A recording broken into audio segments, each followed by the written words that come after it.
Le 19h30, Adja Labib. Bienvenue à tous dans ce journal. Voici les titres du 19h30. Netis attaque des membres de la commission d'enquête en justice. La société qui dépend de Publifin estime que les parlementaires n'ont pas respecté les droits de la défense. Polémique autour d'un manuel de français destiné aux primo-arrivants. Les mots « bombe » et « prison » reviennent dans des phrases plutôt maladroites. Aux États-Unis, le limogeage du directeur du FBI laisse pour le moins perplexe. L'enquête de James Comey autour des emails d'Hillary Clinton avait pourtant été appréciée par Donald Trump, mais c'est fini. Elle a surpris le public par une prestation à la fois sobre et élégante. Blanche emmène la Belgique en finale du concours de l'Eurovision.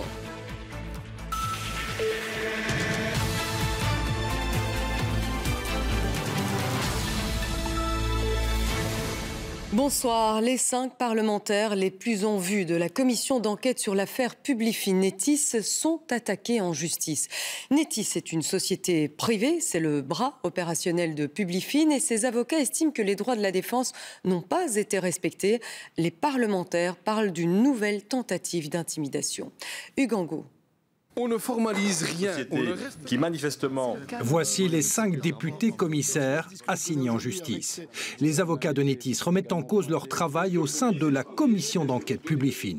Ils parlent de calomnie et d'atteinte aux droits de Netis. On n'invite pas, par exemple, des témoins à démissionner dans le cadre d'une commission d'enquête parlementaire. Par exemple, on ne les met pas sur la sellette d'une manière éhontée. On ne s'exprime pas d'emblée sur leurs responsabilités au mépris de tout contradictoire et de tout.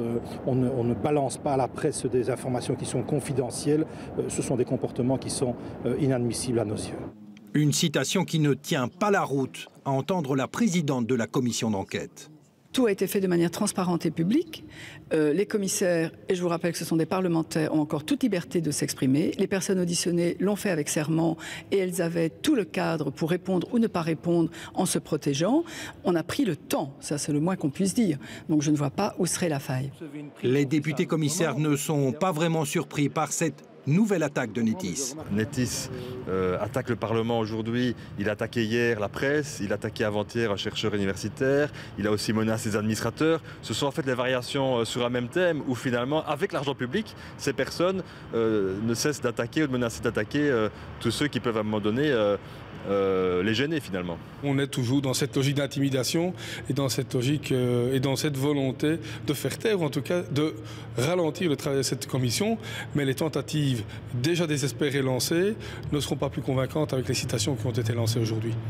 Et les députés se disent en tout cas déterminés à aller jusqu'au bout. Ça ne m'émeut pas plus que ça ne me fait ni chaud ni froid, ça me détermine encore plus à continuer et aller jusqu'au bout de ce dossier, à connaître la totale vérité de tous ceux qui n'ont que la culture du secret, de la confidence et de l'intimidation. C'est tout le contraire dans un Parlement. Et un Parlement, il est là aussi justement pour défendre l'intérêt de la population. Je souhaite aller au bout de ma tâche, avec sérieux, avec détermination et avec respect, et c'est évidemment ce que je compte faire. Les députés commissaires poursuivent leur travail dès ce soir.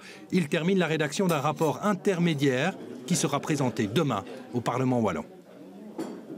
Et on reviendra sur cette attaque de Netis avec l'invité de Thomas Gadisseux. Demain, dans Matin Première en radio, ce sera Philippe Delaunoy, l'un des administrateurs de Netis. Pourquoi le cabinet de Didier Reynders a-t-il mis sur la table la loi sur la transaction pénale au printemps 2011 ? Le ministre des Finances, à l'époque, voulait-il aider l'homme d'affaires kazakh Patok Shodiev à se débarrasser de ses ennuis judiciaires en Belgique contre une somme d'argent ? C'est ce que les membres de la commission d'enquête Kazakh tentent de savoir. Ils entendaient aujourd'hui Didier Reynders et ses collaborateurs. Aurélie Fogli. Ce sont des hommes de confiance de Didier Reynders, membre de son cabinet à l'époque du Kazakhgate. Et sur ce sujet aujourd'hui, tous ont tenu le même discours. Le Kazakhgate, je ne me suis jamais occupé de ces dossiers-là. Je les ai appris, monsieur, au travers des médias comme tout le monde. Jamais, jamais. Jean-Claude Fontinoy est pourtant cité dans un courrier de Jean-François-Étienne Desrosiers, le conseiller de l'Élysée chargé d'aider Shodiev. Au député, Fontinoy expliquera avoir rencontré l'homme, mais pour autre chose. Monsieur Desrosiers a demandé pour que je le reçoive. Je l'ai reçu. en octobre 2013. Quel était le but de son déplacement? Représenter donc Jean-Pierre Mazery, le grand chancelier de l'Ordre de Malte, dans la proposition d'anoblissement de Georges Forest. Bref, rien à signaler. Même son de cloche du côté de l'ancien chef de cabinet de Didier Reynders. Il admet avoir défendu l'élargissement de la transaction pénale, mais pas pour sortir le trio kazakh de ses ennuis judiciaires. Si le MR voulait cette transaction élargie, c'était dans le cadre des discussions sur le secret bancaire. Le couplage politique, il était tout à fait assumé dans le chef du MR, tout simplement parce que, nous ne voulions pas de la levée du secret bancaire sans limite, donc nous voulions garder le contrôle sur la levée du secret bancaire. Il s'agirait donc de négociations politiques et rien d'autre, des arguments déjà souvent répétés dans l'entourage de Didier Reynders. Le projet de réforme du gouvernement fédéral sur les pensions ne passe pas. Plusieurs groupes politiques ont tenté de bloquer le projet au Parlement de la Fédération Wallonie-Bruxelles, mais le MR a contrarié la manœuvre. Reportage Rachel Crivellaro. Renvoyer la réforme fédérale des pensions au calendrier grec, cet après-midi à la Fédération Wallonie-Bruxelles, certains voulaient y croire. Et à un moment donné, on doit revenir à l'essentiel, on doit sortir des logiques qui sont simplement mathématiques et qui en plus ne tiennent pas la route pour se rendre compte que ce qu'on est en train de défendre, c'est pas une institution, le fédéral contre la Fédération Wallonie-Bruxelles, ce sont des métiers, c'est des professions dont on attend beaucoup pour nos enfants et pour l'avenir de nos enfants, et donc il était temps de tirer la sonnette d'alarme. Évidemment, on va voter pour, c'est une fin de non-recevoir qu'on oppose véritablement au gouvernement fédéral, parce qu'on dit qu'on ne peut plus continuer comme ça à attaquer le pouvoir d'achat des fonctionnaires, quels qu'ils soient. Ce n'est pas seulement les fonctionnaires enseignants de la Fédération Wallonie-Bruxelles, c'est tous les fonctionnaires. Mais pour adopter une motion en conflit d'intérêts, il faut une majorité des 3/4. Or, le MR prévient, il sera intraitable. Nous n'allons pas voter contre le fédéral, c'est évident, mais aussi parce que dans cette motion se trouve un certain nombre d'informations qui sont pour nous inexactes ou erronées, et que donc ce texte a un côté un petit peu intox, un peu destiné, certainement destiné à faire peur au secteur, et que nous ne participerons pas à cette manœuvre-là. Sans surprise, le Front commun écolo PS-CDH défi s'incline. Une bataille de perdus, mais pas la guerre. Continuer à mettre la pression via d'autres hémicycles, mais pas seulement.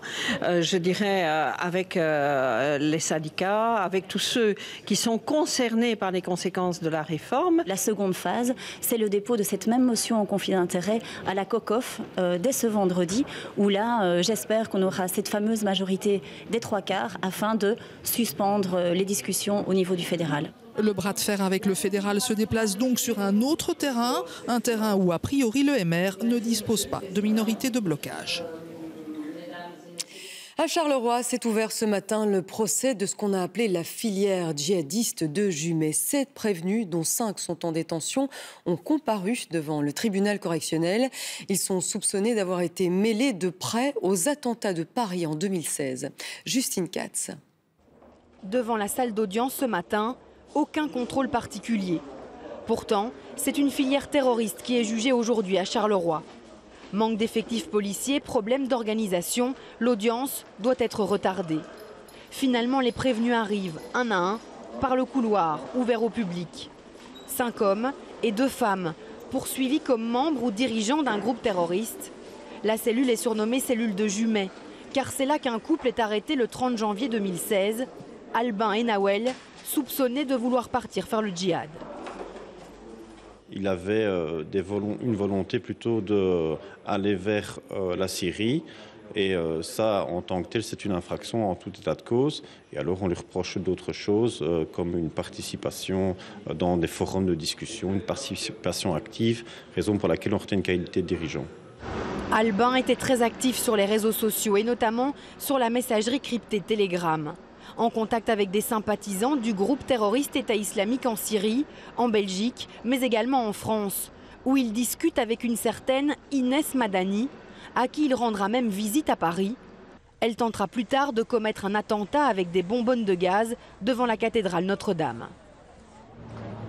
On aurait décelé une série de contacts. Ça ne concerne absolument pas des contacts directs qu'a eu ma cliente, mais ces éléments ressortent du dossier. Il faudra en débattre de nouveau en termes de culpabilité. Tout ce petit monde est également soupçonné d'avoir organisé des mariages sur Internet entre des jeunes filles en Belgique et des djihadistes en Syrie. C'est le cas de la fille d'Ahmed El Kanous, premier échevin de Molenbeek. Ce n'est qu'une affaire sentimentale. Il n'y a pas derrière tout cela, dans le chef de cette jeune fille, d'idéologie particulière, que du contraire, c'est une jeune fille qui est parfaitement intégrée. Certains prévenus auraient aussi émis leur volonté d'acheter des armes pour commettre un attentat. Tous pourront s'expliquer au cours des 3 audiences prévues à la fin du mois. Aucune circonstance atténuante pour Gaëtan Mine, reconnu coupable hier d'avoir mis volontairement le feu à la maison de son ex-compagne. Un incendie qui a entraîné sa mort ainsi que celle de ses 3 enfants et de sa mère. Les jurés de la cour d'assises du Hainaut ont condamné Gaëtan Mine à une peine de réclusion criminelle à perpétuité. Plus de 25 ans après les faits, l'affaire Cole s'est définitivement jugée. Il n'y aura pas de nouveau procès, comme l'espéraient Richard Taxquet et Domenico Castellino, tous deux condamnés à 20 ans de réclusion par la cour d'assises de Liège. Les 2 accusés s'étaient pourvus en cassation, estimant qu'ils n'avaient pas eu droit à un procès équitable. La cour d'assises de Namur avait jugé en janvier dernier que le délai raisonnable était dépassé. Décision confirmé aujourd'hui par la Cour de cassation. Voilà qui tourne la page d'un quart de siècle d'histoire judiciaire. Papa jette une bombe et va en prison. Cette phrase se trouve dans un manuel d'alphabétisation destiné aux primo-arrivants qui apprennent le français. Une leçon quelque peu surprenante et qui suscite bien évidemment la polémique aujourd'hui. Alison Delpierre. Allez Rad, on va lire. Voilà. Alors, ici. Voilà. Comme tous les Papa, jours, Rad vient faire ses devoirs chez Catherine. Et papa, jette une bombe et va en prison. Et cette phrase n'est pas la seule. Dans ce manuel, on retrouve aussi « j'avale une tartine en prison » ou encore « il a jeté une bombe et va en prison ». À la vue de la leçon du jour, Catherine, qui accueille Rad depuis 1 an, tombe des nues. Je me suis dit que je devais le poster sur Facebook pour que les gens se rendent compte de ce qui se passe dans les cours et de la façon dont on considère les réfugiés, qu'on prend soit pour des terroristes ou soit pour des imbéciles. Rad suit des cours d'alphabétisation. Il ne comprend donc pas ce qu'il lit. Cette page servait à étudier le son « on ». Donc ils n'ont rien trouvé de mieux comme mot que bombe et prison. Maintenant, Rad sait écrire bombe. Ça lui sera très utile, il faut dire. En voyant que Catherine a surligné certaines phrases, Rad lui demande alors de les lui traduire en arabe. Pas bien. Quand on me l'a traduit, j'ai été choqué sincèrement. Et ces mots, je ne les ai pas aimés. Parce que nous, en Irak, on a beaucoup souffert des bombes, des voitures piégées. Tout le monde le sait. Je ne sais pas quoi dire. Je suis vraiment triste. Ce manuel provient de cette école d'intégration sociale d'Anderlecht. Alors, comment un tel contenu a pu se retrouver dans un support qui a pour vocation d'aider des étrangers à s'intégrer? J'étais surpris et choqué, ça c'est une première chose. Ces syllabus ont été créés il y a 3 ans. Alors on est 40 professeurs ici, impossible de refaire les syllabus chaque année, de vérifier le matériel pédagogique de tout le monde ici. Aucun contrôle n'a donc été effectué sur ces manuels, de quoi interpeller également du côté de la ministre. Je crois que la langue française offre toute une série de possibilités pour apprendre le français et manifestement cette phrase est plus qu'interpellante. Je voudrais aussi que mon administration me fasse des propositions pour éviter que de tels faits ou de tels propos se retrouvent dans les manuels scolaires. Une mission d'inspection devrait d'ailleurs être lancée au plus vite dans cette école. La Belgique est le 2e pays d'Europe où l'on fait le plus d'essais cliniques. Près de 1400 ont été menés l'année dernière, essentiellement par l'industrie pharmaceutique. Chaque année, quelques 170 000 personnes jouent les Kobe pour faire avancer la science. Alors, qu'est-ce qui les motive et comment expliquer que notre pays soit autant à la pointe en la matière? Reportage dans une unité d'essais cliniques avec Pascal Bollekens. Il est ici depuis 2 semaines. Il nous fait découvrir son lieu de résidence. La cantine, le coin jeu et même la salle de cinéma. Mais les apparences sont trompeuses. Lionel Cupif n'est pas du tout en vacances. Il teste avec 9 autres volontaires un tout nouveau médicament. On n'a pas le nom du médicament, mais c'est pour faire attention au niveau de la cirrhose et des problèmes qui sont liés à ça. Donc voir qu'est-ce que ça donne au niveau des reins. Voilà, mais après c'est technique et scientifique. Jusqu'ici, ça se passe bien? Oui, très bien, oui. C'est pour ça que je reviens. C'est déjà la 4e fois qu'il vient jouer les cobayes et ses motivations sont claires. L'aspect financier est non négligeable, forcément. C'est ce qui nous attire. C'est combien par jour? Alors la somme, il n'y a pas vraiment de somme. Il ne nous le dira pas, mais c'est environ 120 € par jour. Il faut forcément que la science avance. Il faut bien on puisse aider pour ça. Et donc, moi, à l'époque, je voulais être pompier, j'ai pas pu. Les risques, il n'y pense pas. Apparemment, tout est fait ici pour éviter les couacs. On essaie de voir s'il n'y a pas éventuellement une perturbation au niveau de l'électro. Au niveau du cœur. Au niveau du cœur. Même si le médecin n'est pas dans la chambre, il peut voir l'électrocardiogramme vraiment en temps réel. Donc ça nous permet vraiment de suivre nos volontaires de façon très très stricte.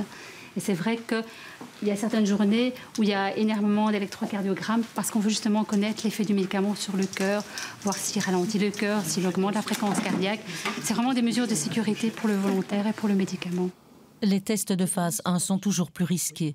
C'est la première fois qu'on donne la nouvelle molécule à un humain en bonne santé. Alors il faut être très prudent et tout contrôler. Exemple, dans ces échantillons de sang de Lionel, on recherche les traces du médicament 1 heure, puis 2, puis 3 heures après la prise. On sait qu'à partir d'un certain seuil, il peut y avoir des effets secondaires plus importants ou plus toxiques. On a ça avec des médicaments déjà sur le marché, beaucoup de médicaments anti-épilepsie. Le seuil thérapeutique, donc là où le médicament est efficace, et le seuil toxique sont très très près. Donc c'est très important de doser ces médicaments au point de vue du sang.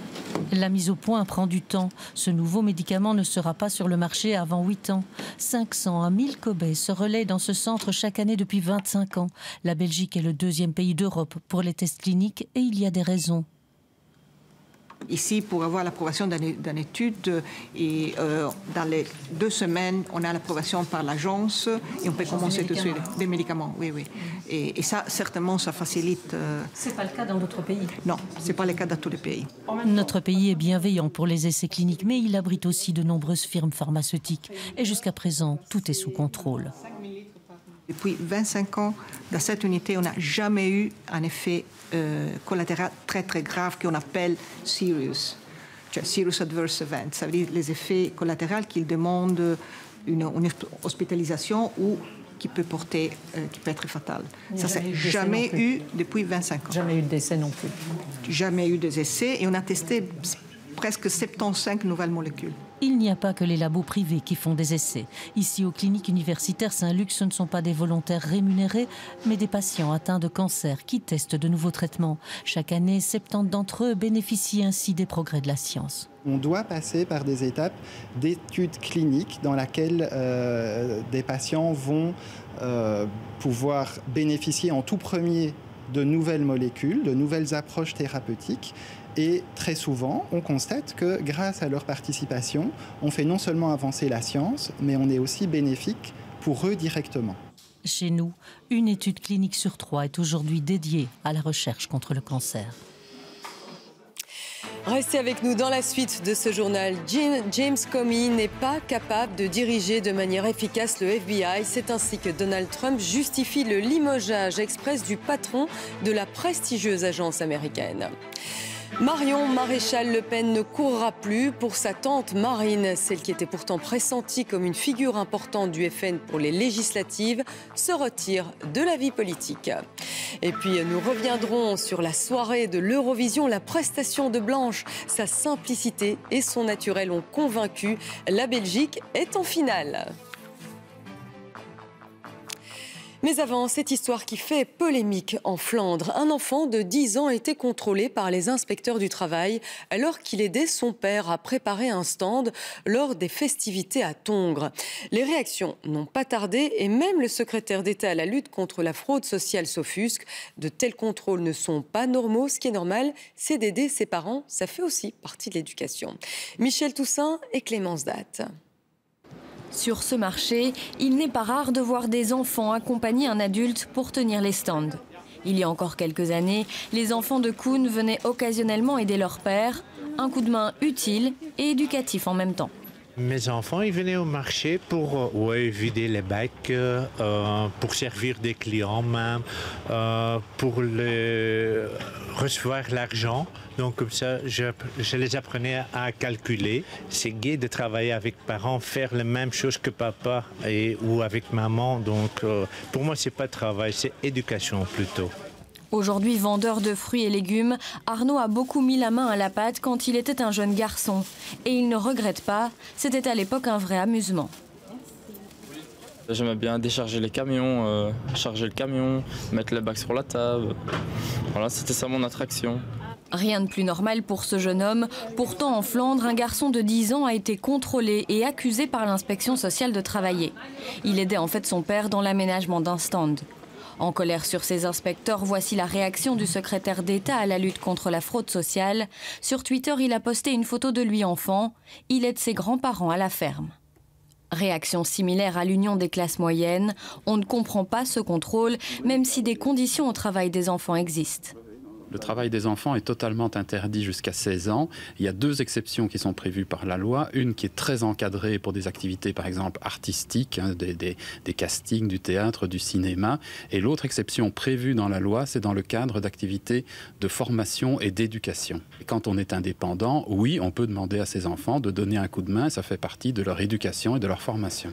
Pour le secrétaire d'État, le vrai travail des enfants, le dumping social et le travail au noir restent les priorités des services d'inspection du travail.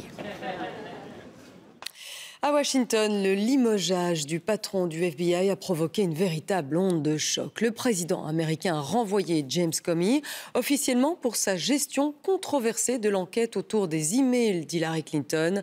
Une enquête qui avait pourtant fortement desservi la rivale de Donald Trump dans la course à la Maison-Blanche. Philippe Antoine.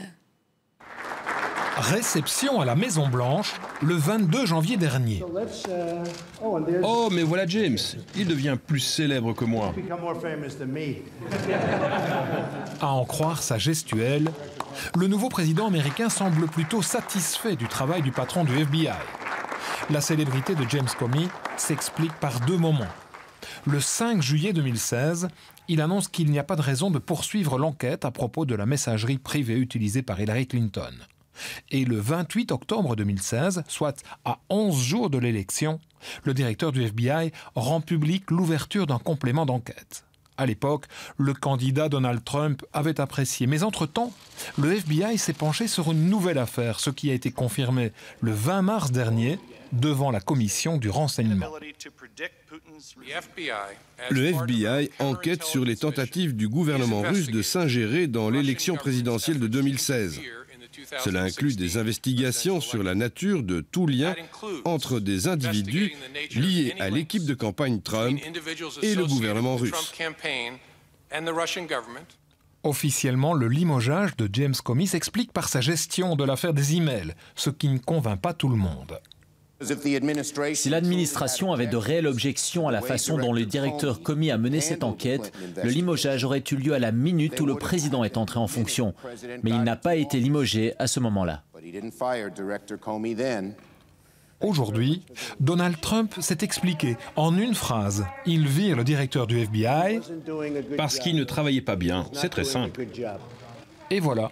Auparavant, le président américain avait bien sûr publié plusieurs tweets, affirmant notamment que James Comey sera remplacé par quelqu'un qui fera un bien meilleur travail et restaurera l'esprit et le prestige du FBI. Nommé en 2013, James Comey était censé diriger le FBI jusqu'en 2023.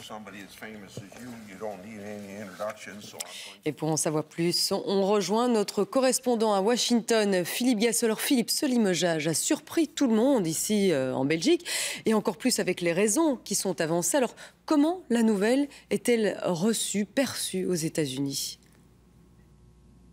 Eh bien, c'est un véritable coup de théâtre. Je reviens à l'instant de la Maison-Blanche et il y avait plusieurs milliers de manifestants qui criaient à l'intention du nouveau président « Honte à vous, honte à vous ». On n'avale pas du tout les prétextes évoqués par la Maison-Blanche en ce qui concerne le limogeage du patron du FBI. On considère du côté des Républicains, mais pas seulement, que cette affaire, que ce coup de théâtre est destiné à masquer une collusion division peut-être entre les hommes de Donald Trump, les équipes de Donald Trump durant la campagne et le gouvernement russe. Et là, c'est une affaire extrêmement importante, car si l'enquête que menait James Comey, que menait le patron du FBI qui a été limogé, si donc cette affaire allait plus loin, s'envenimait, eh bien, elle pourrait coûter la place à un président américain.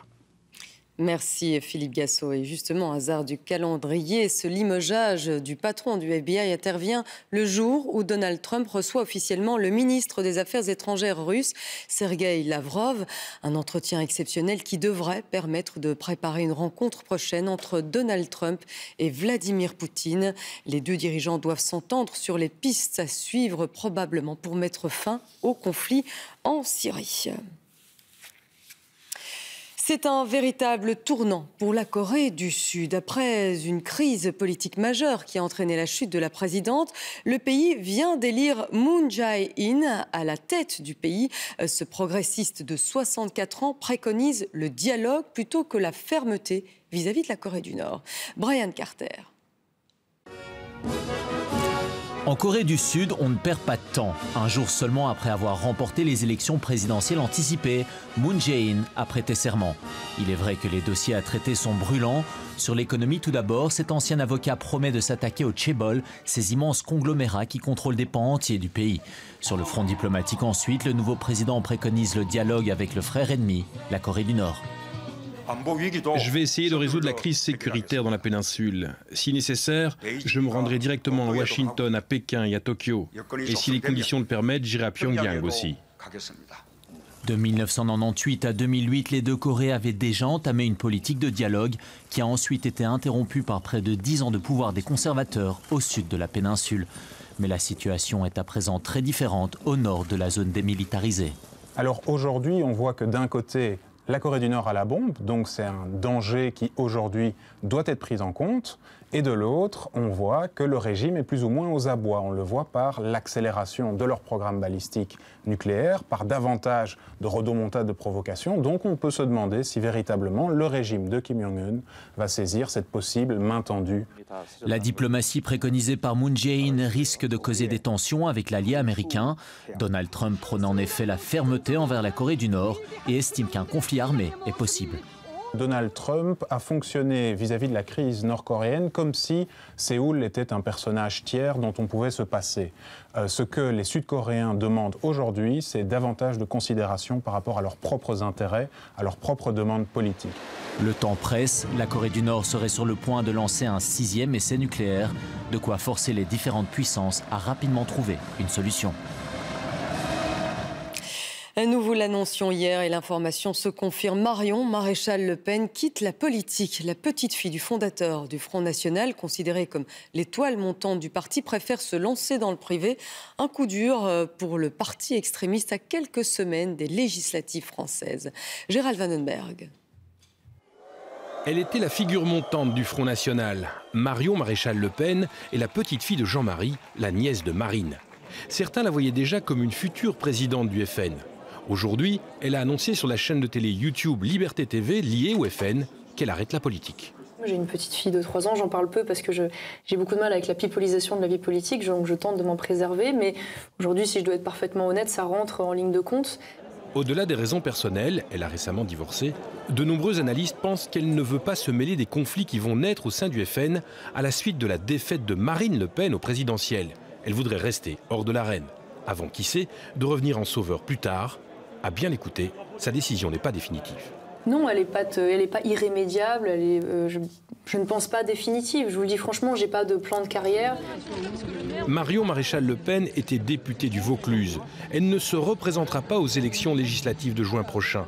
Reste que cette mise en retrait ne plaît pas à tout le monde. Le patriarche Jean-Marie Le Pen, qui s'est confié au Figaro, parle de désertion, mais précise que de toute façon, on ne lui demande plus son avis. Et question à la une revient ce soir sur les élections françaises. Franck Istas, vous avez suivi sur le terrain les partisans de Le Pen, de Macron et constaté à quel point la France est divisée aujourd'hui. Oui, alors nos équipes, elles vont proposer ce soir une véritable plongée au cœur de la campagne présidentielle française. Mais attention, sans politologue, sans spécialiste ou encore sans éditorialiste, car notre intention était vraiment d'être au plus proche des citoyens, des électeurs français pour comprendre leurs espoirs, leurs envies, mais aussi leurs craintes. Et maintenant que nous connaissons le résultat de cette élection, eh bien, c'est encore plus frappant de revoir cette campagne depuis le début au jour le jour, car avec les différents portraits que nous avons réalisés, eh bien, on comprend que la tâche du nouveau président de la République va être extrêmement complexe. On a vraiment l'impression aujourd'hui qu'il existe plusieurs France complètement différentes et complètement opposées. Alors je vous propose un petit extrait de notre reportage. On est à 2 jours du vote final et des sympathisants d'Emmanuel Macron vont distribuer des tracts de leurs candidats sur le marché d'Hénin-Beaumont, fief Front National, et forcément, ça fait des étincelles. Est-ce que je peux en avoir un? Bien sûr. Alors, quand les partisans des 2 finalistes se rencontrent sur ce marché animé... Ça, vous verrez. Non, mais est-ce que la retraite à 60 ans, c'est dans 2 mois ou dans 5 ans? C'est tout de suite, madame. Cela fait des étincelles. Oui. Oui. Il fait quoi Macron? Il est salarié de Whirlpool, il fait quoi? Il va les voir, il leur porte du portefeuille. Le ton monte. À 48 heures du vote, la France est sur des charbons ardents. Tranquillement, il y va parce que Madame Le Pen va à la rencontre des salariés. Pour ne pas dire sur un volcan. On a vu ce qu'en pensent les ouvriers. On a vu ce que en pensent les ouvriers. Tu n'as fait rien. Moi, je suis de la CGT. Ah ouais. Je fais partie de Mélenchon. Et à Douai, on a sauvé des boîtes et toi, t'as rien fait. Tu viens t'installer sur la contestation des syndicats. T'es obligé d'être agressif comme ça. Tu dégages. Tu dégageras. Cette fois, le marché tourne au jeu du cirque. Tu es venu t'installer sur la misère du monde. Voilà comment c'est les militants de Mélenchon. Voilà l'agressivité, la violence, la haine. Les soutiens de M. Macron. Les soutiens de M. Le gladiateur et cet électeur de Jean-Luc Mélenchon, symboliquement mis à mort par les frontistes, il sait pourtant ce qu'il fera pour contrer l'extrême droite au second tour. Bien, pour Macron, bien. On peut voter pour Macron pour faire dégager Marine Le Pen, c'est tout. Et après, on s'occupera du reste. C'est ce que vous allez faire? Ça sera la 3e étape et tout. Notre combat n'est pas fini. Voilà qui promet des élections législatives mouvementées. Et puis la deuxième partie de Questions à la Une, Franck s'intéressera à un phénomène qui tente de plus en plus de gens à tout quitter, voyager et vivre en dehors du système. Merci. Tout à fait. Franck Istas. Les responsables politiques au chevet des abeilles, elles sont menacées. Leur extinction, on le sait, serait une catastrophe pour la planète. Les ministres fédéraux de l'Environnement, de l'Agriculture et de la Santé ont présenté aujourd'hui un plan. Et il y a urgence. La grande majorité des plantes dépendent de la pollinisation des abeilles. Laurent Van de Berg. Ces abeilles, de retour à la ruche, sont chargées. Sous le soleil, les fleurs des vergers et potagers n'attendent qu'elles, un moment capital pour notre alimentation. 75% des plantes cultivées doivent être pollinisées par l'animal. Si la ruche est en pleine santé, de grosses pertes ont lieu chaque année, parfois sans raison connue. Nous avons des pertes entre 22 et 25% sur toute la Belgique. Vous avez les pesticides et tout ce qu'on peut mettre sur les cultures, ça c'est un autre problème. Nous avons également, mais depuis 30 ans, un petit acarien, le varroa. Pour combattre cette mortalité, le fédéral dégage un budget de 1 600 000 €.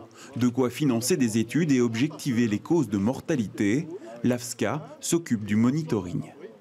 200 apiculteurs sont visités régulièrement par les scientifiques. Des prélèvements sont faits dans les ruches et on va faire un suivi de tout cela pour bien identifier toutes les causes que l'on veut aujourd'hui combattre et aussi identifier leur évolution dans le temps. Pollution, maladie, manque de biodiversité, 3 domaines qui seront analysés simultanément. De quoi rendre l'étude crédible, estime ce spécialiste, aussi auteur d'une thèse sur la mortalité des abeilles.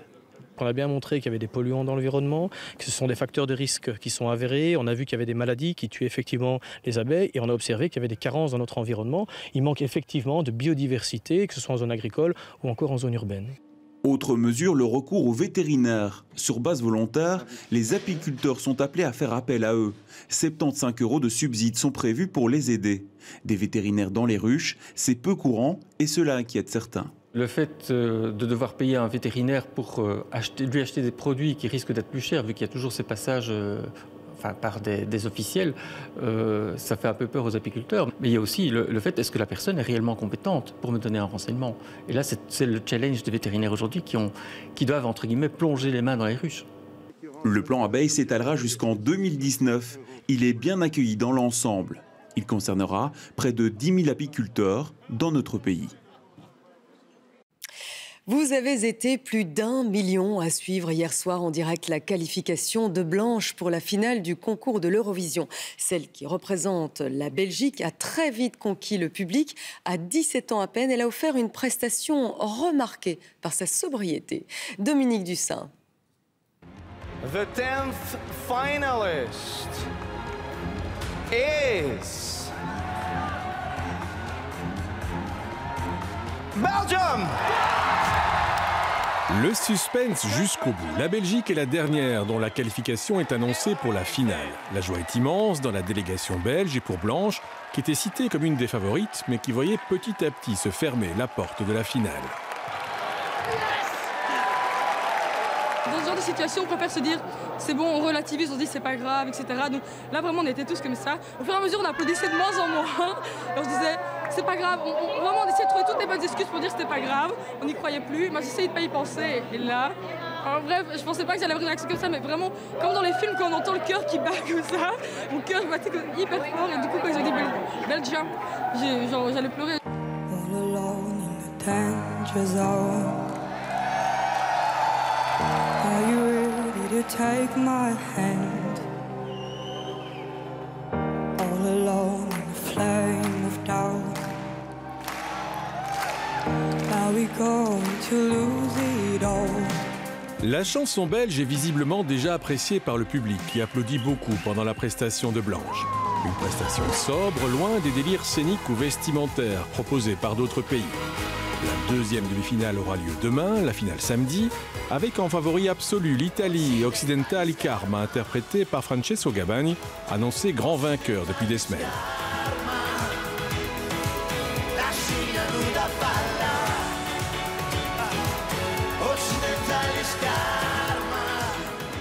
Reste qu'à la suite de sa prestation d'hier, Blanche a vu sa cote augmenter spectaculairement chez les bookmakers, qui la classent actuellement 5e en finale. Mais les sondages ne font pas forcément l'élection, et Blanche a une carte à jouer pour faire en sorte que l'Eurovision se déroule à Bruxelles l'an prochain.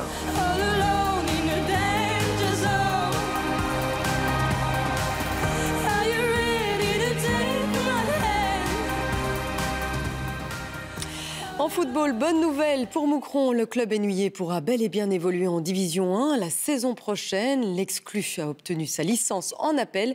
Le dossier avait été recalé par la commission des licences, mais la Cour belge d'arbitrage du sport a donné raison au club de Moucron. Météo, demain, le ciel va se couvrir par le sud et les averses gagneront toutes les régions dans le courant de l'après-midi. Elles prendront un caractère orageux et seront plus marquées sur le nord du pays. Maxima toujours en hausse, température comprise entre 17 et 22 degrés. Je vous rappelle l'une des principales informations de ce journal. Donald Trump a renvoyé le directeur du FBI. L'annonce a créé une onde de choc à Washington. Le président américain reproche à James Comey sa gestion controversée de l'enquête autour des emails d'Hillary Clinton, une enquête qui avait pourtant fortement desservi la rivale de Donald Trump dans la course à la Maison-Blanche. Prochain rendez-vous avec l'information sur la une dans le 6-8 demain matin. D'ici là, toute l'actualité est à suivre sur notre site internet et sur Ovio, bien sûr. Voilà, fin de cette édition. Merci à vous de nous avoir suivis. Excellente soirée à toutes et à tous et à demain 19h30.